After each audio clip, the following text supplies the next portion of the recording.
C'est reparti pour un tour. Jeudi soir, 22 h, les Ducs ont pris à nouveau en bus la direction de Briançon. Samedi, ils joueront là-bas le 5e et ultime match de leur demi-finale des playoffs.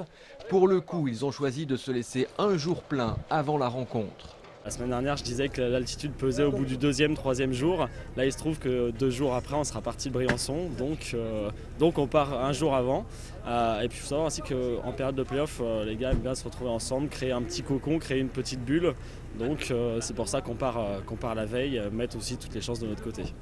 Quelques supporters angevins font le déplacement jusqu'à Briançon et étonnamment, ils ont déjà trouvé du renfort. Le COP des supporters grenoblois a décidé de se joindre à eux. Briançon et Grenoble, c'est toujours le derby, je dirais, du haut de tableau. Et que je pense qu'ils préféraient que ce soit Angers qui passe que Briançon. Voilà.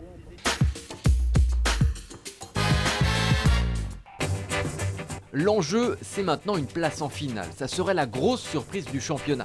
Mais quoi qu'il se passe, le club a déjà fait mieux que la saison dernière où il avait été sorti 3-0 par Rouen. Pour arriver jusqu'ici, les Ducs ont vécu une série incroyable.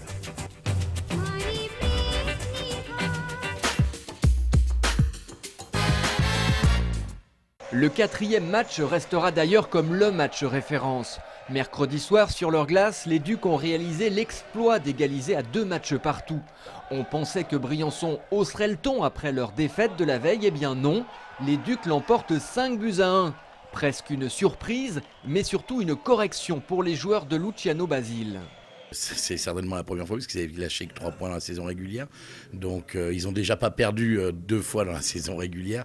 Donc perdre 2 fois de suite, c'est vraiment une grosse chose qu'ont fait les gars ce soir. C'est même fou. Pendant la saison régulière, les Ducs avaient peiné pour battre une seule équipe du trio de tête. Il faut croire que leur préparation physique a payé et que les playoffs ont su les transcender. On a vraiment tout donné, explique Pavol. Maintenant, à 2 partout, on se sent vraiment bien. Et on ne sait jamais ce qui peut se passer dans un 5e match. Donc pour moi, c'est du 50-50 maintenant. La différence mercredi soir, c'est surtout que l'équipe était au complet. Bellemare et Fortier étant enfin réunis, leur présence stabilise l'équipe. En tout cas, les Ducs ont pris un petit ascendant psychologique. Ils peuvent espérer que Briançon aura la pression sur sa glace. Dans le vestiaire, malgré la performance, Heikki Laimé appelle au calme. Il reste un match et ce sera certainement le plus difficile. Ça va être dur, ça va être très très dur. Moi je pense qu'ils vont être maintenant fâchés. Ils vont être peut-être mieux préparés pour jouer le 5e match, mais on ne sait jamais. Dans un 5e match, tout peut arriver. L'espoir, il s'est construit mardi soir. Pour le 3e match, les Ducs s'imposent 4-3 après avoir mené 3-0. De toute façon, ils n'avaient pas le choix. C'était la victoire ou la porte. Et ça, Briançon l'avait anticipé. Il ne faut jamais faire trop de spéculation. Les 2 matchs étaient à Briançon. On savait qu'Angers, ça allait être plus difficile. Le déplacement, il est long. Angers jouait leur saison, leur pot.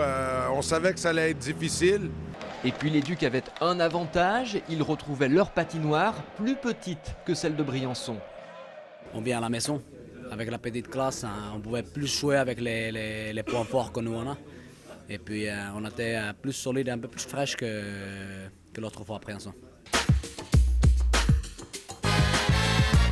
Alors, retour à Briançon. Le week-end dernier, l'événement c'était la confrontation entre le 1er et le 4e de la saison régulière pour le début de la demi-finale. Et le samedi matin, les supporters des Diables Rouges pouvaient être satisfaits après la victoire de leur équipe 4-1 dans le premier match. On a vu un match donc très facile pour Briançon. Non, pas si facile que ça quand même. Et non, parce que les Angevins ont longtemps résisté avant de plier en toute fin de rencontre. Il manque un petit peu de jus, comme on dit. Mais bon, il faudra tout faire de ces petits détails-là demain. Le lendemain, match 2, les Ducs sont toujours confrontés à 2 problèmes. La patinoire est plus grande, ça change les repères, et on est à 1400 mètres d'altitude, là ça casse le physique. Ils gardent pourtant l'ambition d'une victoire à l'extérieur, histoire de changer le cours des choses. Historiquement, il y avait tous les clubs des Alpes au début. Et c'est vrai que depuis une quinzaine d'années maintenant, le hockey, c'est aussi un sport de plaine. Donc voilà. Et Angers, ils ont vraiment une belle équipe, quoi. Une belle équipe, mais une équipe qui perd. Sur sa glace, Briançon est le plus fort, victoire 5-1. Samedi dernier, on aurait pu penser que l'affaire était pliée, mais les Ducs ont finalement montré qu'ils avaient pas si mal résisté.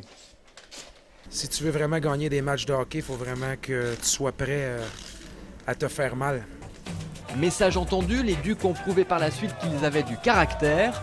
Samedi soir à Briançon, tout reste donc possible.